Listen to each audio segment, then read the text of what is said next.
Hello guys, hello, magandang tanghali. Yun, papasok muna tayo ng tubig para magamit natin sa asinan.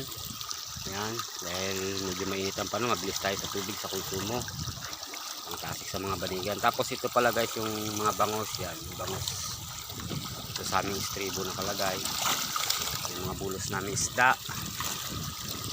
Yan ay aming babansutin at ilipat namin dun sa area na yun. Yan, tinutuyok muna natin, binibilat-bilat muna para magkaroon siya ng lablab at sasabugan natin yan ng ipot ng manok.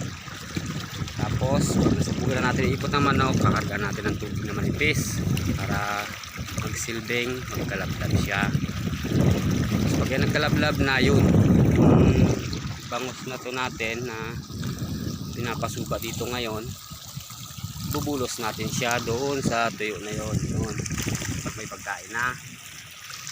Tapos another mga 1 month o isang buwan lang yan, pwede nang harvestin. Malalaki na yan guys, binansot lang. Mas mabilis kasi lumaki kapag nahaluan ng tabang yung pagkain. Siguro mga Mayo.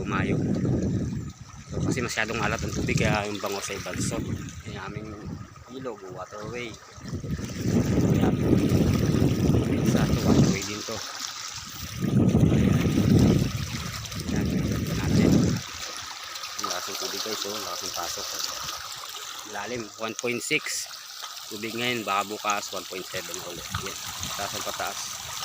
Bago magmayo yung may 2-0 na tayo. Siguro baka tagulan na yun, lubugan na ng asinan. Makakapay ngayon mag-aasin yung asinan namin yun sa dulo, yung layo yung mga namumuti yung layo. So, tapos na kami sa tubig kaya yun, wala magpapasok ng tubig. Malaki kasi hindi masyadong namayat. Okay, yun lang guys, thank you.